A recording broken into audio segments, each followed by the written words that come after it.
Dan kalau kecemasan tersebut sampai membuatmu lalai dari perintah-perintah Allah Subhanahu wa taala, kecemasan kegiatan duniawi demikian, tapi membuatmu lalai akhirnya karena takut nggak beres nih kerjaan, tapi membuatmu lalai dari apa? Dari kewajibanmu kepada Allah Subhanahu wa taala dan lain-lain. Nah, itu kecemasan yang buruk. Izin bertanya terkait berprasangka buruk kepada Allah Subhanahu wa taala, apakah kecemasan yang akan datang di masa depan juga termasuk?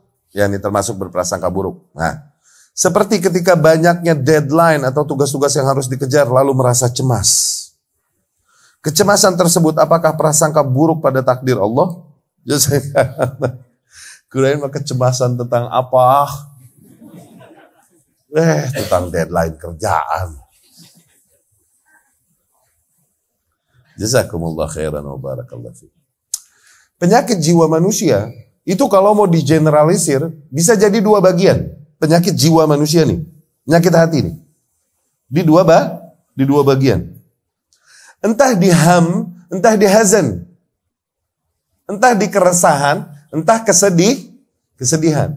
Nah, keresahan ini adalah akan apa-apa yang akan terjadi di masa yang akan datang. Aduh, ntar gimana ya? Ntar bayar itu gimana ya? Ntar bisa nggak ya? Aduh, ntar kalau punya anak lagi gimana popoknya? Gimana pampersnya? Itu keresahan. Ham. Oke?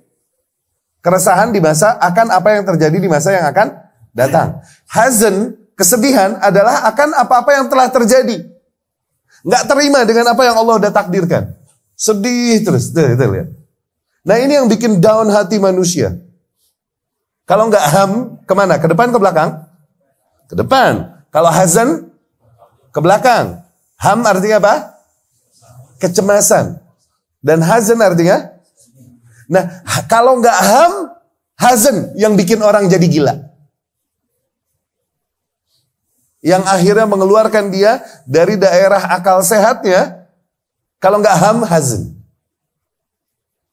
Makanya diajarin sama Rasulullah sallallahu alaihi wasallam, Allahumma inni a'udzubika minal hammi wal hazan. Tuh. Baca itu, rutinin. Wa a'udzubika minal ajzi wal kasal wa a'udzubika minal jubni wal bukhli wa a'udzubika min ghalabatid dain wa qahrir rijal. Ya? Jadi itu hakikatnya yang akhirnya merusak manusia dari stabilitas jiwanya, entah ham ke depan, entah hazan ke belakang.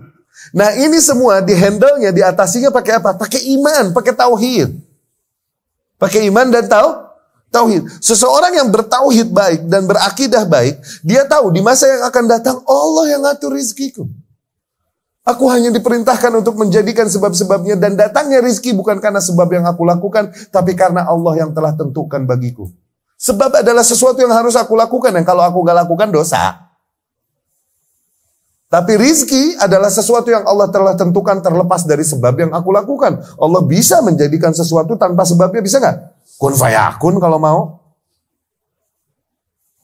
So what? Santai dia. Dia punya anak ini itu dan Allah janjikan kepadanya. Dia gak khawatir akan rizki anak-anaknya, rizki istri-istrinya. Dia gak khawatir. Kenapa? Allah yang handle. Allah yang udah jaminkan. Wa fis sama'i rizqukum wa ma tu'adun. Dan sungguh rizki kalian di langit. Dan apa-apa yang kalian dijanjikan adanya di langit.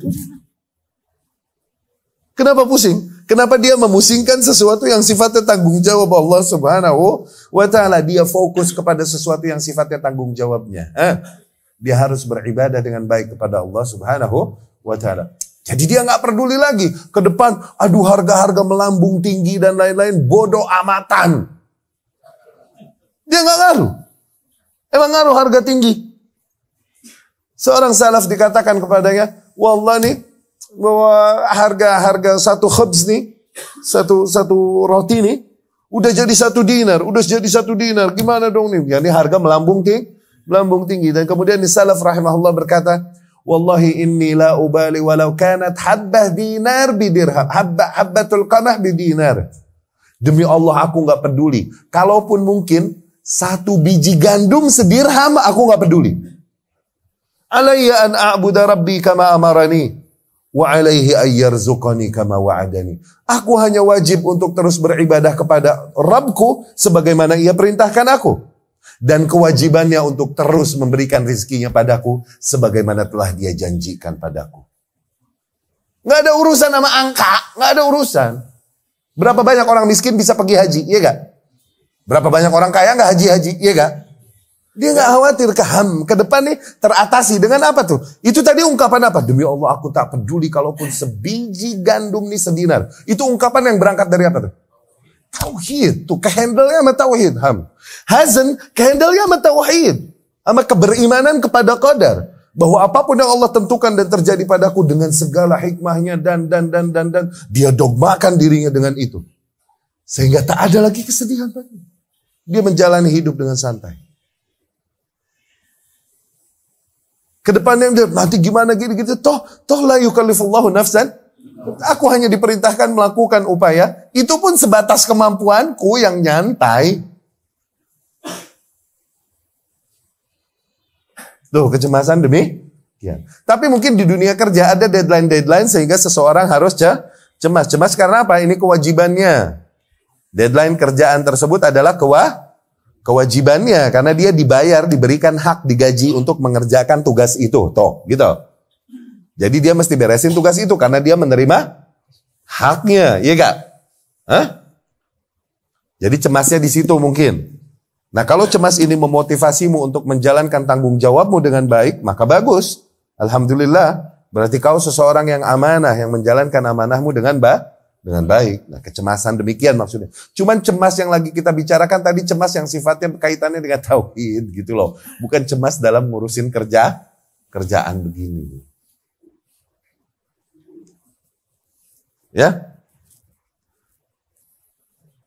Dan kalau kecemasan tersebut sampai membuatmu lalai dari perintah-perintah Allah Subhanahu wa taala, kecemasan kegiatan duniawi demikian, tapi membuatmu lalai akhirnya karena takut nggak beres nih kerjaan, tapi membuatmu lalai dari apa? Dari kewajibanmu kepada Allah Subhanahu wa taala dan lain-lain. Nah, itu kecemasan yang buruk. Akhirnya membuatmu jauh dari Allah Subhanahu wa taala.